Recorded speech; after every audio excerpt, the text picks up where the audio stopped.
Bashundhara YouTube চ্যানেলে সবাইকে স্বাগত জানাই। তো এই মুহূর্তের সবথেকে গুরুত্বপূর্ণ একটি বিষয় নিয়ে ডিসকাস করতে চলেছি। বিশেষ করে তোমরা যারা বিএড ক্যান্ডিডেট আছো এবং 2022-এ টেট পাস করেছিলে, তো দেখো তোমাদের জন্য এই ভিডিওটা একটি গুরুত্বপূর্ণ ভিডিও হচ্ছে। তো তোমরা অবশ্যই এই ভিডিওটা পুরোটা মনোযোগ সহকারে দেখবে। তো দেখো তোমরা যারা 2022 টেট পাস বিএড ক্যান্ডিডেট আছো, তো তোমরা কিন্তু বারবার আমাকে একটা কথা বলেছিলে যে 2022 টেট পাস বিএডরা আগামী ইন্টারভিউয়ে অংশগ্রহণ করতে পারবে কি পারবে না। তো দেখো এই বিষয়টা নিয়ে কিন্তু আজকে আমরা সম্পূর্ণ ডিটেলসে আলোচনা করব এবং সুপ্রিম কোর্টে যে সমস্ত জাজমেন্ট এসেছে, অর্থাৎ বিগত দিনে যে সমস্ত জাজমেন্ট এসেছে সেটার উপর ভিত্তি করেই কিন্তু আমরা এই বিষয়টা পর্যালোচনা করব।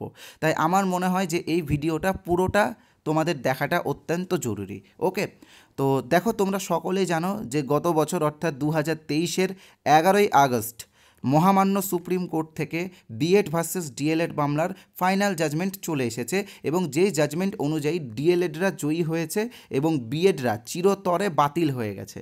কিন্তু এরপরে এই মামলাটার অনেক কিছু আমরা দেখতে পেয়েছি, যার মধ্যে একটি হলো 2022-এর নিয়োগের একটি কেস। তো দেখো 2022-এর যে নিয়োগটি ছিল সেই নিয়োগ প্রক্রিয়া থেকে কিন্তু পর্ষদ বিএডদেরকে বাতিল করে প্যানেল প্রকাশিত করেছিল এবং তারপরে কিছু বিএড ক্যান্ডিডেট আছে যাদের বিএড এবং ডিএলএড দুটোই ট্রেনিং ছিল, কিন্তু তারা ইন্টারভিউয়ের ফর্ম ফিল আপ করার সময় বিএড শো করেছিল। তো কেন তারা বিএড শো করেছিল তার পিছনে কিন্তু একটা কারণ আছে।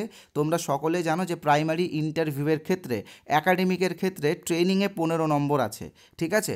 তো ট্রেনিংয়ে 15 নম্বরটা খুব গুরুত্বপূর্ণ ভূমিকা পালন করে ইন্টারভিউয়ের ক্ষেত্রে। তো সেই সমস্ত ক্যান্ডিডেট যাদের বিএড এবং ডিএলএড দুটোই ছিল, তবে তাদের বিএডের নাম্বারটা ভালো ছিল, অর্থাৎ বিএড ট্রেনিংয়ে নাম্বার হয়তো 80% বা 90% ছিল।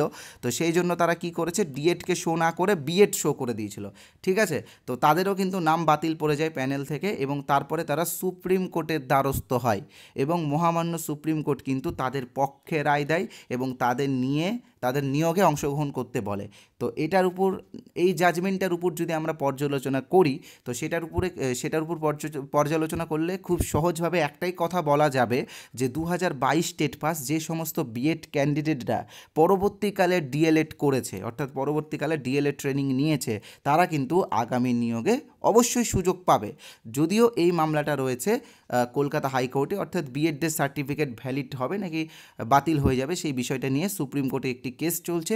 তো সেই কেসের কি জাজমেন্ট আসছে সেটা কিন্তু আমরা অবশ্যই এই চ্যানেলে বলবো, আর আরও কিছু তথ্য দিব তোমাদেরকে। তবে তার আগে জাস্ট একটা রিকোয়েস্ট করব, আমাদের চ্যানেল কিন্তু এই রকম আপডেট সবার প্রথমে দেওয়ার চেষ্টা করে এবং আমরা দেখো অথেন্টিক ওয়েতে ডিসকাস করি। আমরা এমনটা না যে আমরা কারো পক্ষ নিয়ে কথা বলি, যেটা সুপ্রিম কোর্ট বলেছে সেটার উপর ভিত্তি করে আমরা কিন্তু পর্যালোচনা করছি। তাই তোমরা অবশ্যই আমাদের চ্যানেলটি সাবস্ক্রাইব করো। আমার কথাটা যদি সত্যি মনে হয় তো অবশ্যই আমাদের চ্যানেল সাবস্ক্রাইব করো, যেটা বলছি সেটা যদি যুক্তিযুক্ত মনে হয় তো অবশ্যই সাবস্ক্রাইব করো।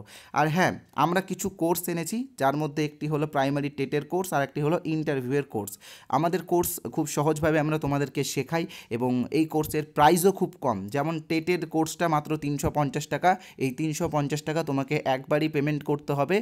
আর ইন্টারভিউয়ের কোর্সের প্রাইস 499 টাকা। তো এই 499 টাকা তোমাকে একবারই পেমেন্ট করতে হবে। তো তোমরা আমাদের কোর্সে অবশ্যই যুক্ত হও এবং নিজেদের মতো করে প্রিপারেশন করো। আমাদের টেট এবং ইন্টারভিউ মিলিয়ে টোটাল 2500+ ক্যান্ডিডেট আমাদের কাছে প্রস্তুতি নিচ্ছে। এক কথায় বলতে পারো যে ওয়েস্ট বেঙ্গলের সবথেকে বড় কোর্স কিন্তু আমাদেরই। আর এখানে আমরা কিছু ফ্রি পিডিএফও তোমাদেরকে দিচ্ছি। বিশেষ করে তোমরা যারা টেটের ক্যান্ডিডেট আছো বা যারা ইন্টারভিউয়ের ক্যান্ডিডেট আছো, তোমরা কিন্তু এই নাম্বারে হোয়াটসঅ্যাপে আমাকে টেট লিখে SMS করো। টেট লিখে SMS করলে টেটের পিডিএফ ফ্রি পাবে। INT লিখে SMS করলে ইন্টারভিউয়ের পিডিএফ ফ্রি পাবে, ঠিক আছে। টেট লিখে SMS করলে টেটের, আর INT লিখে SMS করলে ইন্টারভিউয়ের পিডিএফ ফ্রি পাবে। এই যে নাম্বারটা দেখতে পাচ্ছ 8918259248, এটাই আমাদের অফিসিয়াল হোয়াটসঅ্যাপ নাম্বার। আর তোমরা যদি আমাদের কোর্সের বিষয়ে জানতে চাও তো এই নাম্বারেই আমাদের সাথে হোয়াটসঅ্যাপে যোগাযোগ করো। ধন্যবাদ। আর আমার মন্তব্য তো আমি বারবার তোমাদেরকে বলে দিয়েছি, 2022-এর নিয়োগের ক্ষেত্রে কিছুদিন আগে সুপ্রিম কোর্টের যেটা জাজমেন্ট আসলো সেটার উপর ভিত্তি করে কিন্তু বলা যাচ্ছে যে সমস্ত 2022 টেট পাস ক্যান্ডিডেট বিএডরা পরবর্তীকালে ডিএলএড করেছে তারা কিন্তু ইন্টারভিউয়ে সুযোগ পাবে, কারণ সার্টিফিকেট লাইফ টাইম ভ্যালিডিটি থাকে। তো দেখা যাক কী হয় এবং এই বিষয় নিয়ে আমি আরও ডিটেলসে একটা ভিডিও অবশ্যই আনবো। তো সেটার জন্য তোমরা অপেক্ষা করো, অথবা তোমরা কমেন্ট করে জানাও যে এই বিষয় নিয়ে তোমরা আরও ডিটেলসে জানতে চাও কি চাও না। কমেন্ট অবশ্যই করো, কারণ তোমাদের কমেন্ট আমাকে আরও আগ্রহী করে তোলে এই রকম ভিডিও বানানোর জন্য। ধন্যবাদ।